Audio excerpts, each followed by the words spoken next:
नमस्ते बच्चों, सुप्रभात।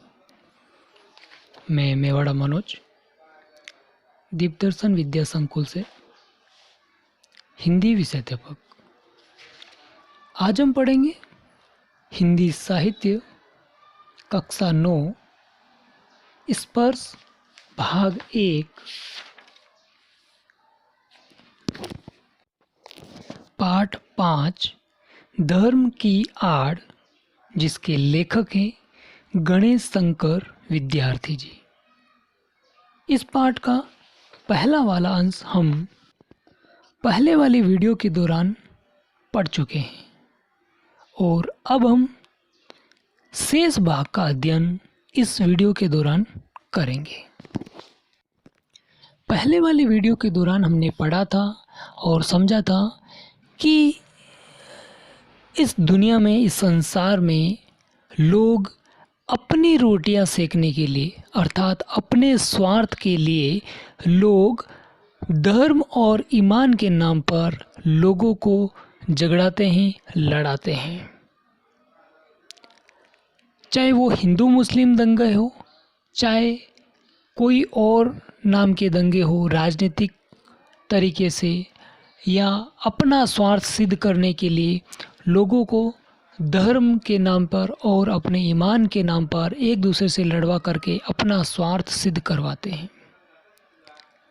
और कुछ नासमझ लोग उनके साथ उनका साथ देते हैं और दंगे फसाद करते हैं।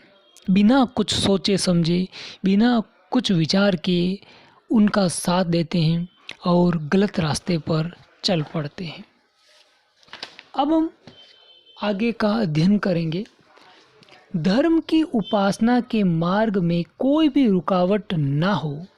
जिसका मन जिस प्रकार चाहे उसी प्रकार धर्म की भावना को अपने मन में जगावे। धर्म और ईमान मन का सौदा हो, ईश्वर और आत्मा के बीच का संबंध हो, आत्मा को शुद्ध करने और ऊंचे उठाने का साधन हो। ऐसा हमारे लेखक, हमारे कवि चाहते हैं कि ऐसा हो, कि आत्मा और ईश्वर के बीच एक संबंध हो। लोग सही रास्ते पर चले, गलत रास्ते पर नहीं चले। वह किसी दशा में भी किसी दूसरे व्यक्ति की स्वाधीनता को छीनने या कुचलने का साधन न बने। यानी कि दूसरे की स्वाधीनता को, स्वतंत्रता को छीनने का कारण कभी ना बने।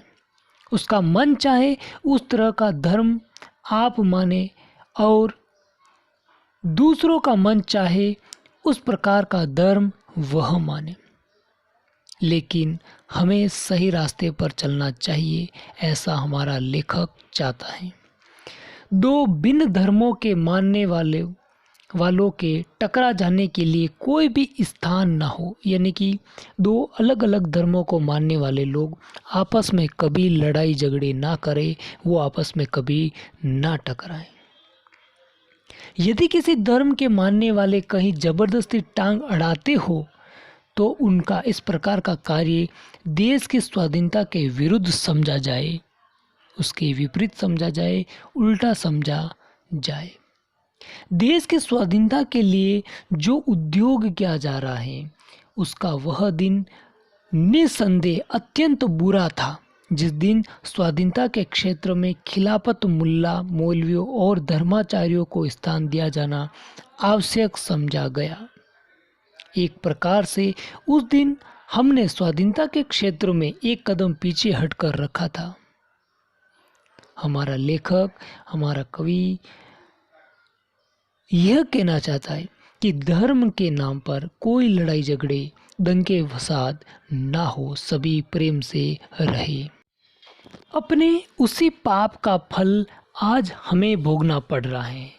देश को स्वाधीनता के संग्राम ही ने मौलाना अब्दुल बारी और शंकराचार्य को देश के सामने दूसरे रूप में पेश किया, उन्हें अधिक शक्तिशाली बना दिया और हमारे इस काम का फल यह हुआ कि इस समय हमारे हाथों ही से बढ़ाई उन इनकी और इनके से लोगों की शक्तियाँ हमारी जड़ उखाड़ने और देश में मजहबी पागलपन, प्रपंच और उत्पात का राज्य स्थापित कर रही है। यानी कि चारों तरफ झूठ, छल, फरेब ऐसा व्याप्त हो चुका है। महात्मा गांधी धर्म को सर्वत्र स्थान देते हैं।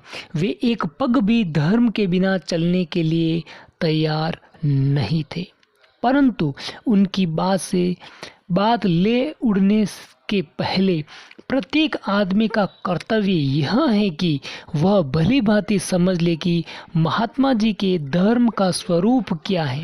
यानी कि महात्मा गांधी जी जो थे वो धर्म के बिना एक पग भी आगे नहीं रखते थे, लेकिन वो धर्म का जो स्वरूप है, रूपरेखा है, उसका जो ढांचा है वो क्या है, वह हर आदमी को समझ लेना चाहिए। धर्म से महात्मा जी का मतलब धर्म ऊंचे और उदार तत्वों का ही हुआ करता है।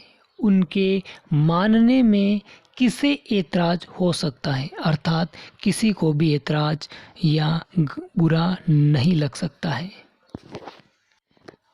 अजान देने, शंख बजाने, नाक दाबने और नमाज पढ़ने का नाम धर्म नहीं है। शुद्धाचरण और सदाचार ही धर्म के स्पष्ट चिन्ह हैं। यानी कि नमाज पढ़ लेना, शंख बजा देना धर्म नहीं है। धर्म क्या है? सदाचार, और धर्म के शुद्धाचरण और सदाचार जो है वही धर्म का स्पष्ट चिन्ह है।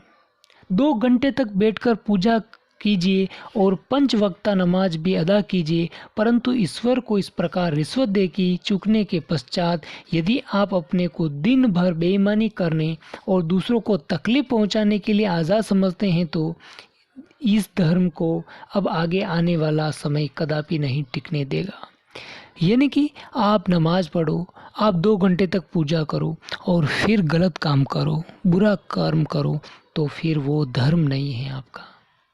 अब तो आपका पूजा पाठ न देखा जाएगा, आपकी बल मनसाहत की कसौटी केवल आपका आचरण होगी। इसके कल्याण की दृष्टि से आपको अपने आचरण को सुधारना पड़ेगा, और यदि अपने आचरण को नहीं सुधारे तो नमाज और रोजे, पूजा और गायत्री आपको देश के अन्य लोगों की आज़ादी को रोंदने और देश भर में उत्पादों का कीचड़ उछालने के लिए आज़ाद न छोड़ सकेगी।